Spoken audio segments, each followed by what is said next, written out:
Welcome back to Rooted in the Seasons, where ancient wisdom meets modern life with strong clarity and practical tools for a real busy woman. I'm Katja Patel, Ayurvedic diet and lifestyle educator, a yoga teacher and teacher mentor. Over the last few episodes, we have been traveling through the chakra system. We started all the way at the base, at Neelakantha, the root chakra, with our foundations, our life, health, home, and basic needs. So, then we moved through Swadhisthana, Swan, chakra, our emotional life, our desires. At Manipura, the solar plexus, we explored transformation and how intentions become actions. At the Anahata, the heart center, something started to change. Our attention began to move outwards. We start looking beyond our needs towards connection, love, and our relationships with others. Today, I want to continue that journey into the higher chakras, Vishuddha, Ajna, and finally, Sahasrara. And the higher we move through the chakra system, the more subtle the teachings become. So just stay here with me for a moment. And one word before we start. You certainly don't need to understand everything about the chakras from one podcast episode. Each could fill an entire episode or probably an entire book. So today, I want to give you a way of understanding what begins to happen as we move from the heart upwards towards expression, discernment, and inner awareness. From the heart, we move upwards to Vishuddha, the throat chakra. The word Shuddha means clean or pure in the sense of cleansing and purifying. And that already tells us something important about this chakra. Vishuddha is often described simply as communication chakra. And yes, communication is certainly an important part of it. It is connected with speech, hearing, listening, and sound. But communication is only part of the picture. Vishuddha is also connected with expression and purification. Traditionally, Vishuddha has 16 petals. And each of those petals is associated with a particular quality. And some of those qualities are quite surprising. We find compassion and forgiveness, self-control, and straightforwardness, calmness, happiness, truthfulness, and knowledge. But we also find poison, pride, and vanity. And we find nectar. I think this gives us a much richer way of understanding Vishuddha. Because as human beings, we contain all sorts of experiences and tendencies. We have thoughts, we have emotions, we have reactions, we have things we want to say, we have things we struggle to say, we have experiences we haven't quite processed yet. And through Vishuddha, something begins to happen with all of this. It becomes increasingly conscious. We begin to understand. We begin to find ways of expressing it. And this is where things start to connect. If you have listened to the previous episodes, you might remember that in the traditional description, the chakras have deities associated with that. With Vishuddha, we find also Haṃsa, the Swan. And this caught my attention when I went back to reread the traditional text for the chakras for this episode and the accompanying blog post. Saraswati has actually been the focus of our yoga sessions this term. And Haṃsa, the swan, is traditionally Saraswati's vehicle.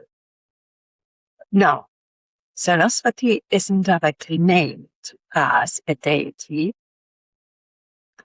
residing within Vishuddha in the text I was reading, but I couldn't help noticing the connection.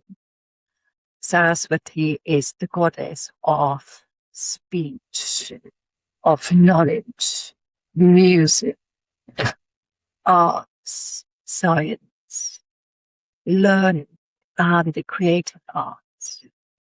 And suddenly the idea of Vishuddha as a center of expression becomes much bigger than simply speaking. We express ourselves through our words, but we also express ourselves when we write. We can express ourselves through music, through art, through movement, teaching, and through creativity.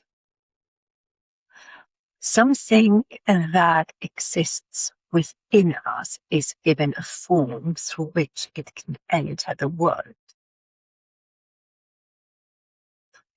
And then, of course, there is a way we can use our words. One of the things we have talked about in my classes this term is that Saraswati likes sweet words. I don't think that means that we should only say pleasant things. Sometimes we need to have difficult conversations. Sometimes we need to say no. Sometimes we need to say something somebody else may not particularly want to hear. The question is, how do we say it? Yoga gives us satya, truthfulness, and Haṃsa, non-harming. So we can begin to ask, is what I'm saying true? Do I need to say it? How am I saying it? And do my actions actually live up to my words? There's another side to communication too, which is listening. When somebody else is talking to you, are you actually listening? Or are you already preparing the answer? I think most of us probably hold ourselves during that, or thinking about what needs to do next. Communication moves both ways. Now, here's something interesting.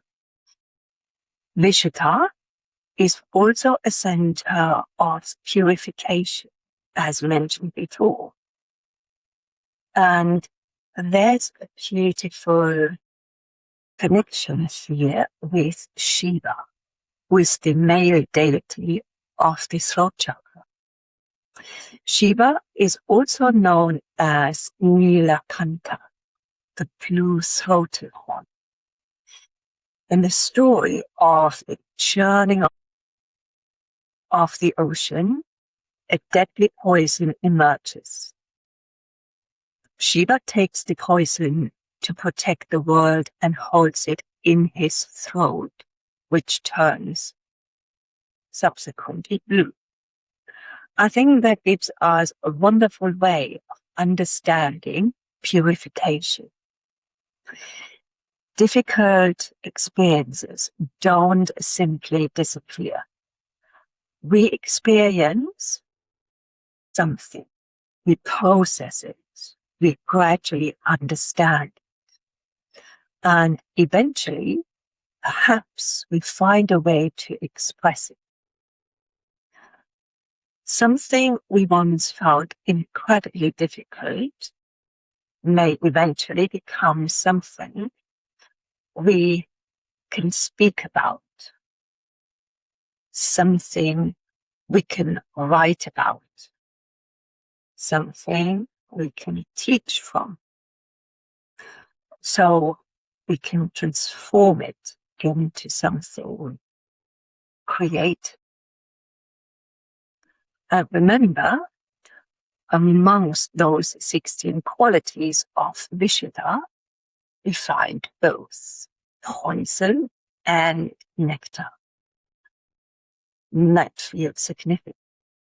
So how can we actually explore this in everyday life? I like to look at uncomplicated ways to connect. Doable for everyone. Start with communication, for example. Notice how you speak when you're tired. Notice how you speak when you're irritated or in a hurry. Notice how well you listen.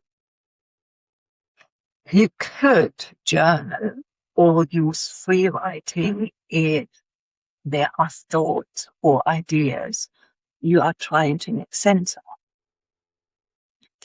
And then we have sound. You can hum or work with the Bija mantra. Hum. Chanting is another way of working with sound.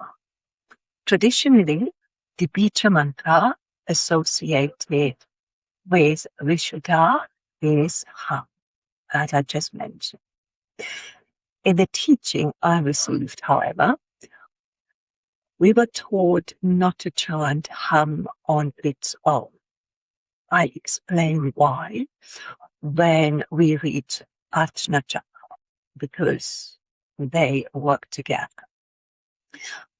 Humming is the humming bee breath. There's also a lovely practice here because you can actually feel the vibration created by the sound. There's also There are also asanas, yoga poses traditionally connected to the Vishuddha chakra, like the fish pose, for example, opens the neck. Lion pose opens as well the neck as we stick out our tongue. Shoulder stand and plow pose, for example, but also ujjayi breathing. Choose one of those. Conscious listening already gives you something to explore. From Vishuddha, we move backwards towards Ajna chakra. Ajna is often called the third eye chakra. The word Ajna can be translated as order or command, which is why it's sometimes described as the command center. It is also known as the Guru chakra. Ajna is connected to judgment, rationality, wisdom, concentration, and intuition. But I think one of the most useful ways of understanding Ajna is through one word: discern. Can we clearly see? Our first reaction to something isn't always the clearest one. Our thoughts are influenced by previous experiences, by emotions, by habits, fear, desire. And this is where discernment comes in. We begin learning to look through some of those old patterns and understand more clearly what is actually happening and what is best for ourselves and others. Because something can feel very strong without necessarily being intuition. I think that's an important distinction. As the mind becomes steadier, we have more space to observe what is happening. We can begin to distinguish between an immediate reaction and something we understand at a deeper level. And that brings us to concentration. Where the eyes go, attention follows. There's a simple way to experience this in your yoga practice. Let's do an experiment. Stand in tree pose. Let your eyes wander around the room. Look at the floor. Look at something moving. Look out of the window. And notice what happens to your balance. Then choose one steady point in front of you and rest your gaze there. And usually something changes. Your gaze becomes steadier. Your attention becomes steadier. And often your body becomes steadier too. In yoga, we call this point of focus for the eyes drishti. Where the eyes go, attention follows. And I think this gives us a very practical way of understanding something that becomes much subtler than Ajna. First, we learn to place our gaze. Then we learn to place our attention. And, gradually, we learn to turn that attention inwards.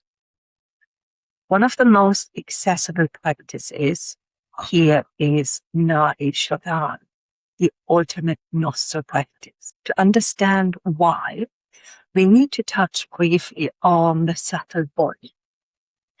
In the yogic model, nadis are channels through which prana, our vital energy, flows.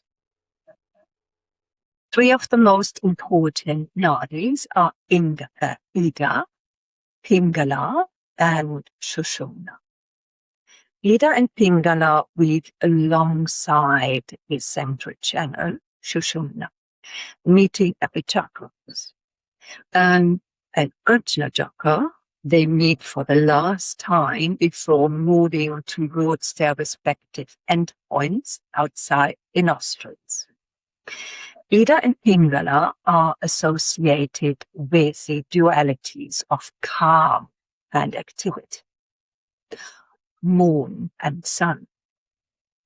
Sushumna represents the balance between those. Nadi Shodhan cleanses the nadis. Shodhana and Shuddha from Vishuddha. Remember, purification and cleansing.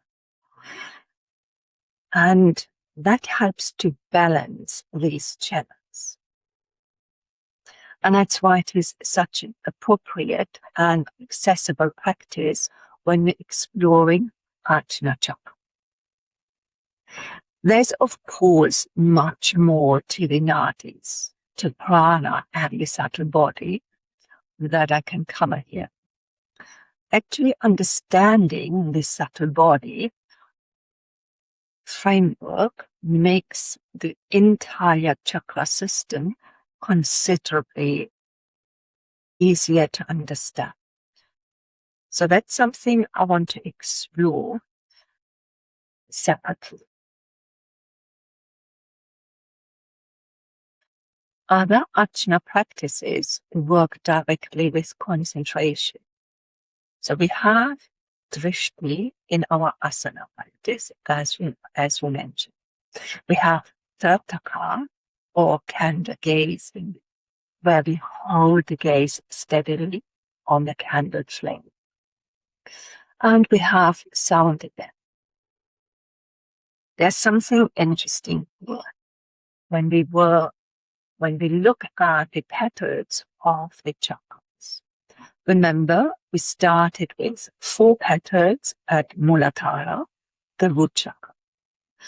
Vishuddha has 16, as we've just heard. And Ajna has only 2. The summits associated with these 2 petals are Haṃ, what we know from Vishuddha chakra, and Ksha. My teacher taught us to always chant these together, rather than chanting Haṃ on its own. If you remember the qualities associated with Vishuddha, they included also pride and vanity, as well as truthfulness, compassion, and knowledge. Ajna brings in discernment and greater awareness, helping to keep those qualities in check. So this is another example why I don't think it is particularly helpful to take one chakra or one practice completely in isolation. The chakras are part of the system, and traditionally these practices developed together. And then we have meditation.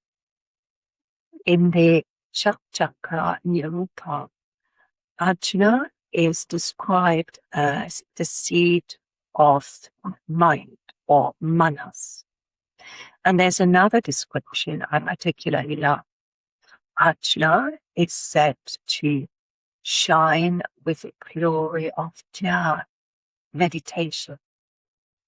The practices are becoming quieter now. And that reflects where we are in the chakra system. We're moving from doing towards observe, towards concentration, towards awareness, towards learning to recognize what is happening within us. I've written another article especially about why meditation matters and how it fits into Patanjali's 8 limbs of yoga. I put that link into the show notes if you like to explore meditation in more depth. And finally, we come to Sahasrara. Sahasrara is located at the crown of the head, and it is traditionally represented by a 1,000-petaled lotus. It is associated with pure consciousness and the sound Om, and with moving beyond our individual sense of self. I think Sahasrara is difficult to reduce to a list of practical exercises. The teachings associated with it point towards states of consciousness that develop through sustained spiritual practice.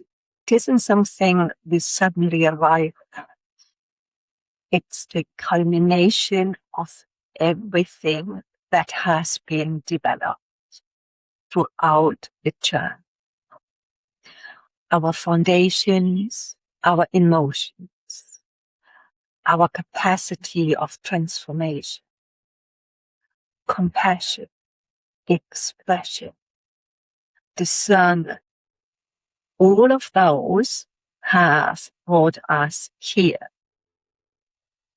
Sahasrara is the revelation of all of this. The deeper awareness that has been maturing throughout the entire path. Before we finish, there's something important to say. The higher we move through the chakra system, the more subtle the practices become. We've just explored that. Traditionally, chakra practices were never about trying to force a chakra to open.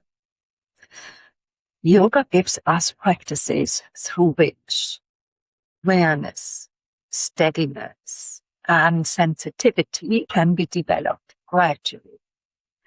And the nervous system needs time to become more resilient and able to hold the effect of these practices. Remember what we said about the gates, where the eyes go, the attention follows. We can think about energy in a similar way. Energy flows towards what is already active within us. So if anger, fear, selfishness, or need for recognition is dominant, more energy can strengthen those tendencies. As we gradually transform those patterns, that same energy can support compassion, clarity, discernment, and greater awareness of others.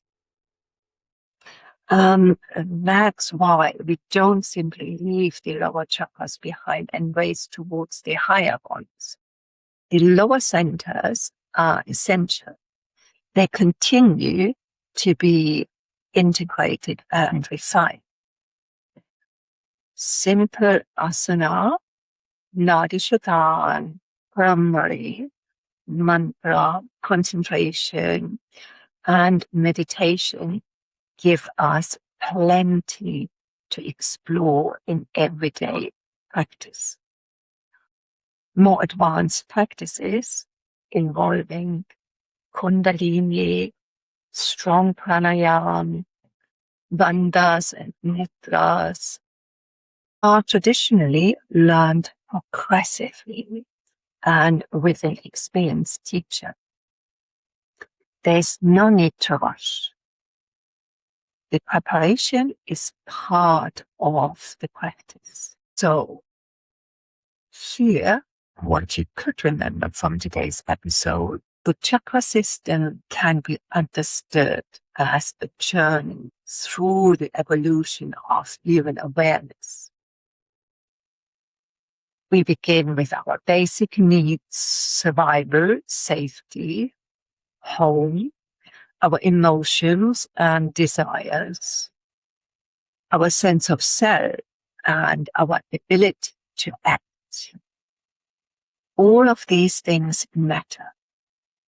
And then something begins to change. At Anahata, the heart center, our awareness starts to expand towards other people. At Vishuddha, we learn to express what is within us.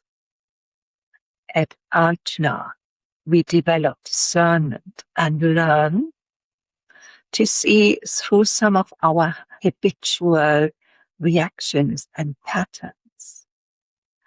And through Sahasrara, the teachings take us beyond our individual sense of self towards consciousness itself. We still need our roots though. We still have emotions. We still have desires and ambitions. The difference is that as awareness develops, we have more choice in what we can do with them. We can care about the people around us and the environment we live in. We can express ourselves more truthfully and creatively.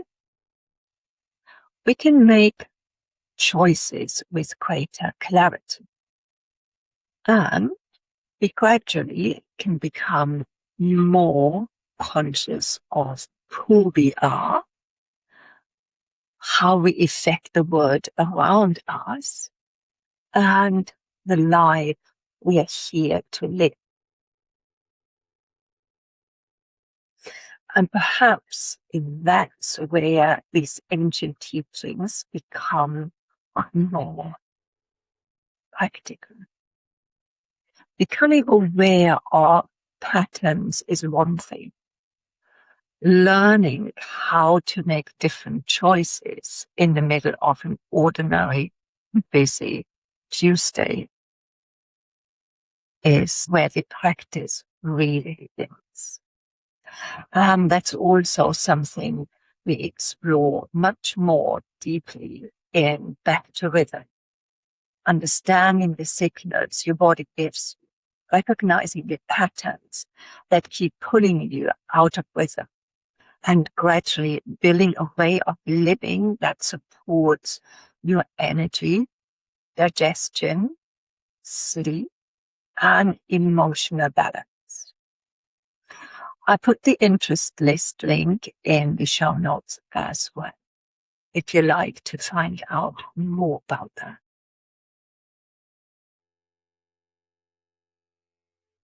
Before we finish, I want to leave you with this. There's no need to rush through any of this. Choose one practice. Notice how you communicate. Try Nadi Shodhan a few minutes every day. Spend a few minutes with your gaze or meditation. See what you notice. Thank you so much for listening to Rooted in the Seasons.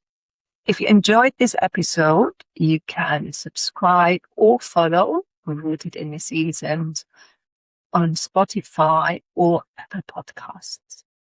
That way, new episodes land automatically for you. And if you like more support between the episodes, you can download my 5 daily Ayurvedic shifts to feel like yourself again. And join my Sunday Beat newsletter. You'll find the link in the show notes. And if something in today's episode resonated, I'd love to hear from you. You can connect with me on Substack or drop me an email. I always read and answer them. Until next time, stay rooted in the seasons. Bye-bye.